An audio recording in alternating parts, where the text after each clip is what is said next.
How bad had things got that prompted you to do this? Well, obviously myself, I've had it online, but then I've become immune to it, which also isn't normal to become immune to it. Why should I become immune to it, or anyone become immune to it? But when it comes to Harvey, things, you know, but every day people say things about him, but then there's some that are so bad, and it's like, how can people get away with this? But was there a moment that pushed you over the edge? Yeah, there was one last year. Someone done a video on Harvey as if they were having sex with Harvey. And when Harvey was last on this show, I don't know if it was you guys who interviewed, I can't remember, and Harvey always says, yeah, baby, a lot.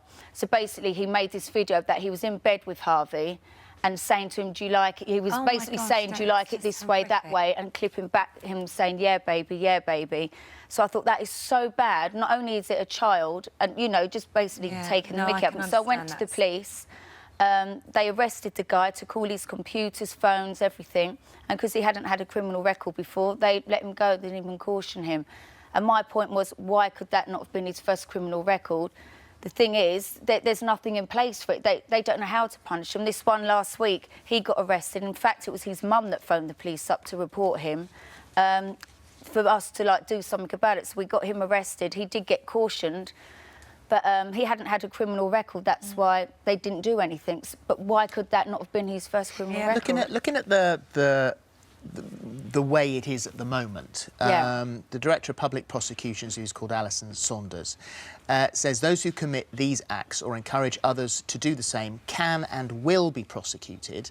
And the government says the law does not differentiate between criminal offences committed on social media or anywhere else. Where something is illegal offline, it is also illegal online. And there's already legislation which applies in relation to online abuse. So they're sort of saying it's already there. So you're saying it's not strong enough. Do you know what would be refreshing? If these trolls, these online bullies, I would like to find one of them who would have the balls for me to talk to them or interview them and say, what is it that goes through your head?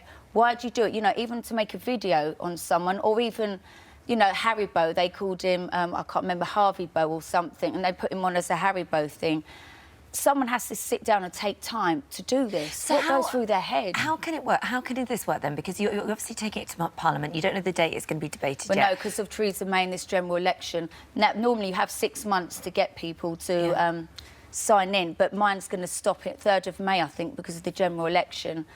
So I haven't got that long, but I've already got over 100,000 signatures. So the next step would be I would go to the Parliament Select Committee, and then we'd decide what would be the offence for prison or a fine, because that's a law thing. I'd have to discuss that. And what are you hoping for? Because it is, we've spoken about things online before here and how difficult it is actually to police it, and as you found out with your own experience. So what can they do? Because I think the problem is that people, I mean, with those examples you've just given there, I mean, it's clearly outrageous, and that seems blatantly obvious to me that that's terrible. I mean, anyone would, you know. Yeah. But where does people having a joke, people having a little bit of a laugh... But this is it. Everyone is allowed. I'm not taking away freedom of speech. You know me. I can be banter. I can say things. Everyone can say things. But you know when you're crossing the line. And I think if something is in place, people might think different about... Again, you can all have banter, we can all take the mickey out of people. I'm not taking away freedom of speech. But when it gets... You know, there is a certain thing where I think something should be done. And it's not just about Harvey with people with disabilities. I'm on about everyone, different ages, you know, homophobic... Should it be teachers, one of those... mums, dads, kids? It's for everybody. Because... You know, people commit suicide because of it. I don't know anyone who's actually been arrested. I think there was one person that went to prison because he'd done something with an MP. So just think, sitting at home, that your child has probably committed suicide, but only that person went to prison. Well, we're deeply involved with this with the Be Kind campaign, and we work very, very hard on this, which is why we're glad you're endorsing that as well. Do you think that a key to this would be, because our young population is now growing up in a very different environment to the one that we grew up in. You know, access to the entire world, you can hide behind your computer and not realise the damage that you're doing, that this should be part of the school curriculum, the correct behaviour online.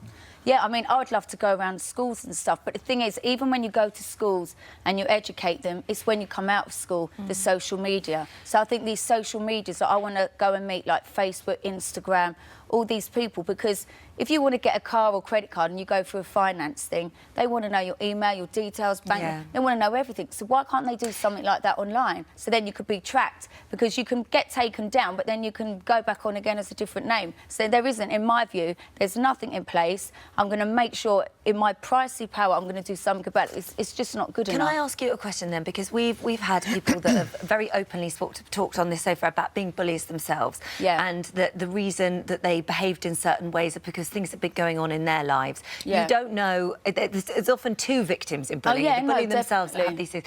So if you say get prosecuted and you're put on this long list for the rest of your life for sending something incredibly offensive that you should never have done, then you're on this list to the rest of your life. Then where do you go from there? Your whole life, whenever you try and get a job, and I know that there has to be some sort of punishment, but if, as we know, the psychology behind bullying stems from a place that they are also vulnerable. Yeah, no, don't get me wrong. Is that going to help? But this was the same. The 19-year-old that got arrested, I was like, oh, my God, how can I do this to a 19-year-old? And everyone was like, Kate, he's old enough to know better, because he hadn't got a criminal record. He's clearly from a nice family, has no background. And I felt bad, but then I thought, but why do I feel bad? Look what he's done about Harvey. So I have got a heart, and I don't want to ruin anyone's life, but at the same time, you can't do this stuff.